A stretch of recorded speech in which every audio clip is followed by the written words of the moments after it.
मैं हूँ संपूर्ण सत्य, धर्म और न्याय। ये तीन रूप हैं मेरे। इन तीन रूपों के अंतर्गत ही मैं संपूर्ण सृष्टि की रचना, संचालन और विध्वंस करता हूँ।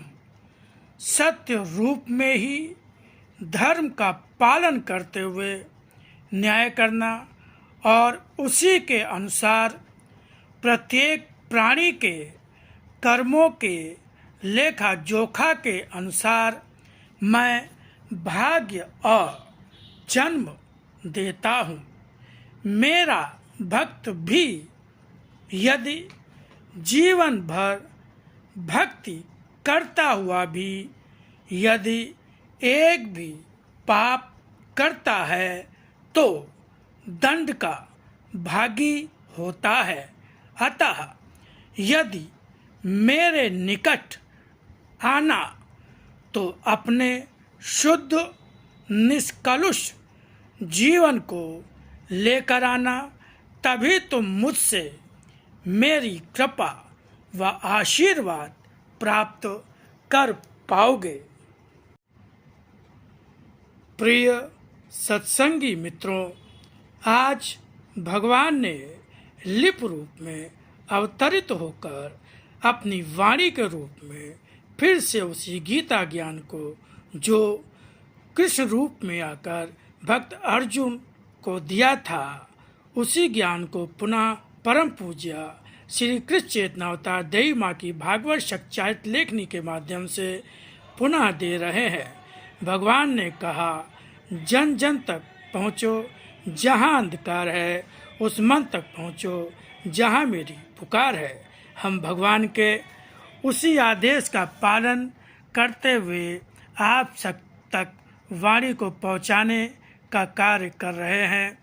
आप भी वीडियो को पूरा सुने और लाइक, शेयर, सब्सक्राइब कर वाणी के प्रचार प्रसार में अपना योगदान देकर भगवान के आदेश का पालन करने का पूर्ण लाभ प्राप्त करें।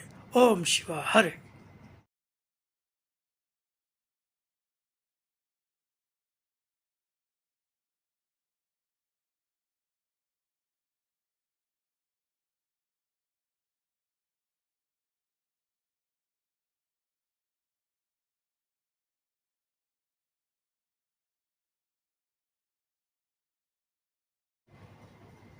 सत्य पर आधारित जीवन में मन की शक्ति ही उसके जीवन का भी विकास करती है और हर पग पर उसकी गति और शक्ति बनती हुई हर क्षण ही आगे बढ़ाती ले जाती है। संसार में रहकर जहाँ चारों ओर असत्य के ही बादल मंडराते रहते हैं, असत्य की ही भाषा, असत्य के ही शब्द और आचरणों से जीवन घिरा हो, तब यह भी सत्य है कि उसके बीच रहने वाले शरीर को बहुत बड़ी बाधाओं का सामना भी करना ही पड़ता है।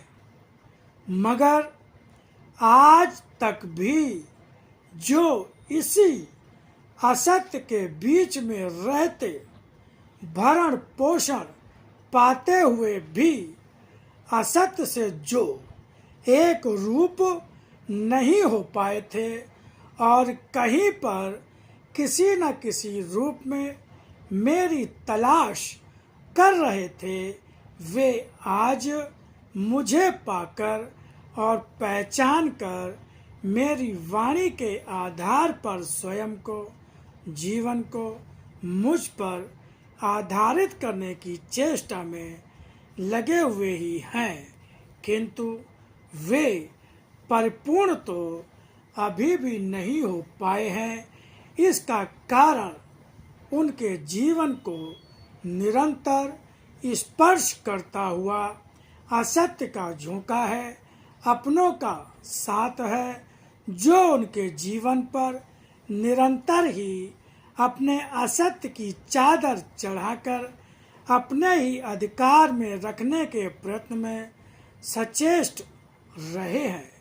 फिर भी यदि वे अपने आप को यदि असत्य से मुक्त करते रहने की चेष्टा में निरंतर लगे रहेंगे तो शीघ्र ही उन्हें उनके जीवन का आधार स्वयं देने वाला मैं ही मिलूंगा। वे जो मेरी राह में बढ़ते हुए उनका जो अनेकों कष्ट पाकर भी मेरी ही ओर बढ़ने में हारे नहीं हैं, उनसे टकराने वालों के जीवन पर किस तरह कौन सा आघात कितना भारी पड़ता है और उनका जीवन किस तरह से समूल धाराशायी हो जाता है, यही देखना उनकी बढ़ती प्रगतियां जिन्हें वे अपने हाथों का अस्त्र समझ बैठे थे किस तरह थम जाती है और वे हर रूप में एक ऐसे अनाशित का जीवन पा जाते हैं जिनको आश्रय भी जीवन भर कहीं नहीं मिलेगा। इसका समय तो आ चुका है। मैं अपने भक्तों का आश्रय भी हूँ, ऐश्वर्य भी, सुख भी हूँ, संपन्नता भी, साधना भी हूँ और साधना की सिद्धि भी। अनेकों रूपों में की हुई साधना वही श्रेष्ठ होती है जो मन वचन कर्म सभी को साध कर एक निष्ठ करते हुए एक निष्ठ विश्वास को धारण करते हुए जीवन में मिलने वाली हर स्थितियों को पार करते हुए जीवन का अर्पण किंतु और परंतु के रूप में नहीं, दृढ़ निश्चयी होकर मेरी ही शक्ति के चरणों में आत्मसमर्पण कर चुका हो। ऐसे ही कर्मयोगी भक्त का कर्म योग बनकर मैं उसके कर्म की सफलता रूप में ही प्राप्त होऊंगा, मगर रास्ता जिसका एक हो उसे ही मन जब तक बार बार रास्ता बदल रहा हो, कर्म में क्षीणता और जीवन की गति में क्षीणता तो आती ही रहेगी।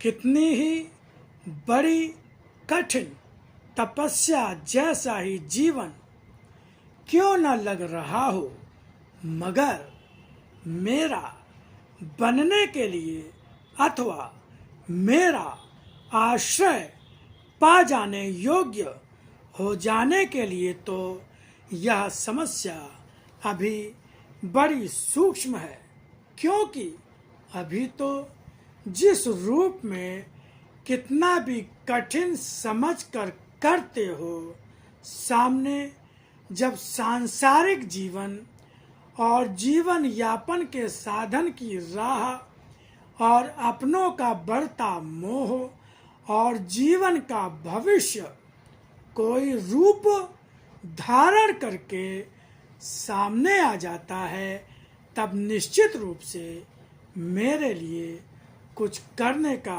अवसर भी किसी न किसी रूप में समस्या जैसा ही लगने लगता है। समस्या जैसा जब न लगकर सारे अवसर, स्थितियां, त्याग और कर्म, समय और जीवन के सारे बंधन एक साथ बांधकर जब मुझ तक ले आए हो, तभी तो जीवन भक्ति कर पाएगा। संसार में भक्ति तो श्रेष्ठ नहीं लगती। भक्तों का जीवन निर्दोष होते हुए भी आधुनिकता के बढ़ते मोह और आकर्षक रूप के बीच भक्त का तो शब्द भी बड़ा फीका सा लगता है। तब उस रूप को कौन स्वीकार करना चाहेगा।